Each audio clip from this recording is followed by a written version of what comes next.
Hello everyone, this is going to be a quick overview on the new features of PROCREATE 5X, at least in the beta. Not sure if they will put most stuff, I probably not, but you never know. So some of the cool features, the first one is here in the widget side, that you can launch PROCREATE from here, especially if you were working on an illustration or something, you can just launch it from there. That's really neat. Okay, so the main things I guess are the filters, so let's begin with that. Yeah, the cool ones I guess is the gradient map. Let's begin with this one. It's really nice that you can put whatever you want to do here. You can do whatever you want, and you can do custom ones now, so not sure. Okay, so you pick the color here and keep going. That's really nice. You have all the different color things here to choose, or use the sliders, and yeah, cool. So let's undo that. Yeah, first let's undo it and duplicate here. So the other nice thing you can do now is you can actually use all the effects and the adjustments as integrated in the pencil. So same with the gradient map, you choose pencil here, and once you choose your gradient map, you can just paint with that. That's really nice. Really love that. And actually you can do it with really anything, like I don't know, let's do Gaussian blur, put the fat, yeah, I did that wrong. Sorry. So let's do it again. Pencil, you had the blur and the strength, and just paint with that. That's crazy. Yeah, look at that. Yeah, okay, let's continue. I'm not sure if they put anything new in the Gaussian blur, but that's really familiar. The other one that I really liked was the noise, because you have fully control now of the noise. Like, this is crazy low. So let's put some noise so you can see it, and you can play with the scale. It's really nice. The type of, I don't know what this is, but you can see the changes.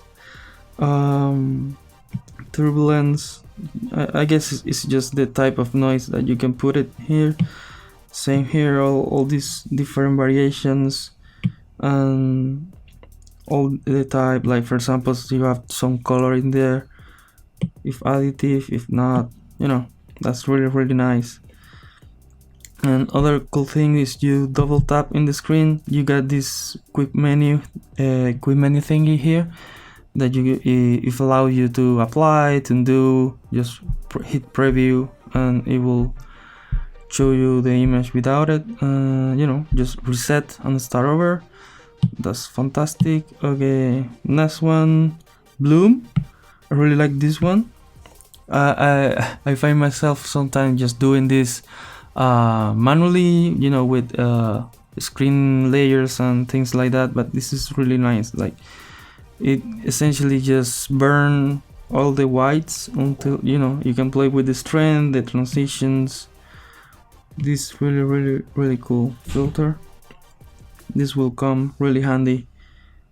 Okay, next one, glitch, and I don't see myself using this one too much, but I guess for animation could be handy, if you want to do and you have these really cool effects as well. So it depends. Like, I see myself playing with this for for a magic card or something, where I have to do some crazy effects, like distortion, like I don't know, Doctor Strange level stuff. You know, you have the sum, the signal. I haven't played with this one that much, but it's really interesting the things you can do. Like, look at that. This is just awesome. Okay, next ones. Let me undo this, reset. Next one would be halftones. This one will be really nice for you know, comic people out there that were struggling making their own brushes and all that. So, but now you can just put it right into the with a single touch. So it's really nice. Like, you have different screen tone as well, like this one from printing, I guess, and just black dots. You can play with the size, you know, full color. It's really nice. Let me undo this. Okay. Next one will be chromatic aberration. I really like this one. I use it some time for same like magic effects and stuff like that. You have the perspective one, which is really nice. Like, you can see here, and you can put the center wherever you like, and it will span from there. That's really nice to play with and to add, like let me see, like, you can see the fall off. You can choose how much you want to affect the near areas of the main circle here. And then you have this one that is displaced, and this one is probably the one I try to emulate the most in Photoshop. But look at this. So easy now. Fantastic. And you know, you still have the option to do this in the pencil. That's crazy. Like, just add the fade, the strength, and add the displacement, and now just paint it in. And you know, this is crazy. Okay, what else? You know, you have a small improvement, like in the copy and paste panel menu. You have this more pretty one now, I guess, and more useful. At the previous one you have to read, and you know, right now you see the icon and you will get used to this one quickly. Okay, what else? Oh yeah, like, you can put custom palettes from pictures and all that. So you just hit here and you have all these different options from photos, and just pick the current one, and you can see it's really quick and really fun to play, and you have instant palettes. What else? Okay. You have now as well the quick menus. You can have different quick menus. That's crazy. I never thought of that before, but now that we have it, that's you know, yeah, what nobody thought of that earlier.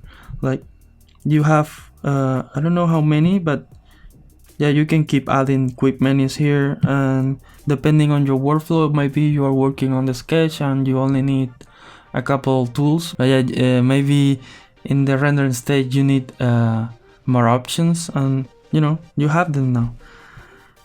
What else? I know there is an option to keep a layer hidden from the time lapse, so maybe you are using like reference and sketches, notes, and all that stuff that you don't want to appear in the final time lapse. But I haven't find that option yet. I know it's in the notes on the new update, but you know, probably you guys will find it first. What else? What else? Oh yeah, you can now add, like, for example, if you want to play that's, I guess, is more from iOS 14. So, but the integration here in PROCREATE is that you can add the number Like you can just write a number here and Procreate with a snap to that number. It will recognize that lettering, hand lettering, if you will.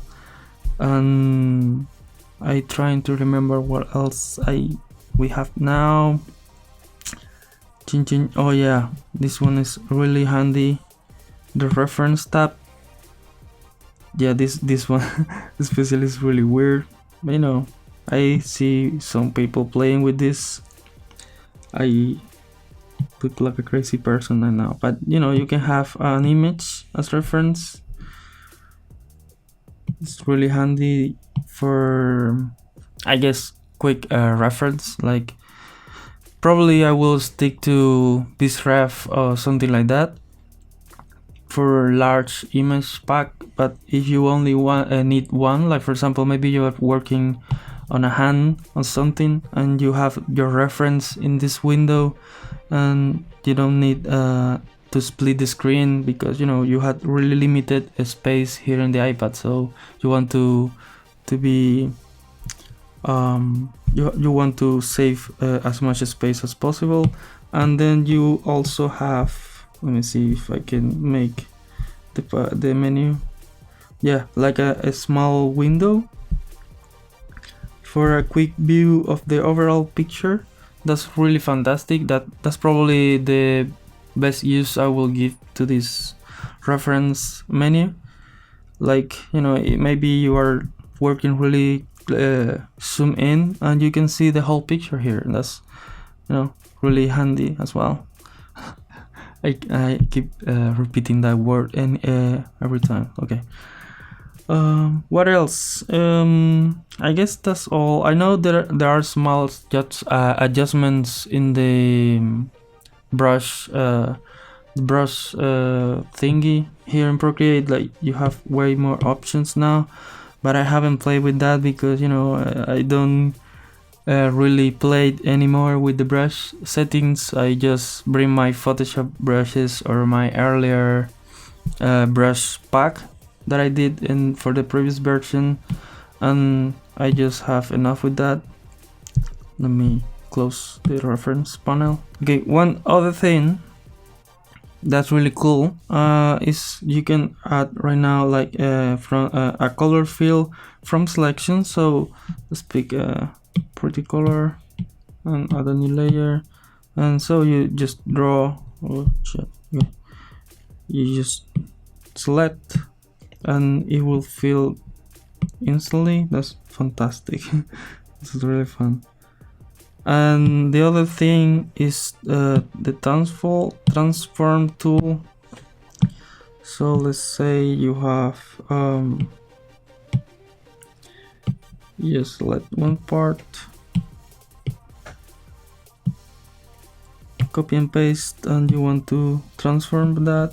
You have a more dynamic, I guess, like more easy to use transform, and it have different version here, like fit to screen, rotate, like it's really more easy to play with now. Still, I would love to have like in Photoshop, like you can change the the center. And for example, I use it a lot when I have to move like an arm or something like that, like posing a character. So I just put the center in the shoulder and move around that point. But it's getting there, I guess. You have two different versions. This is for rotating the whole selection. We didn't have that before. And this one is for rotating the actual piece that you're moving on. And you have snapping here and more control over that. And yeah, I think that's really all. This is a really amazing update. A lot of things that we really needed for Procreate. Still missing a few things, like I would love to have blending mode on groups. That would be amazing, because I do a lot of my magic effects like that, and but slowly we're getting there, I guess. But yeah, hope you enjoyed this video, and share it around people who using Procreate and such like that. And thanks so much for stopping by. See you in the next one. Cheers.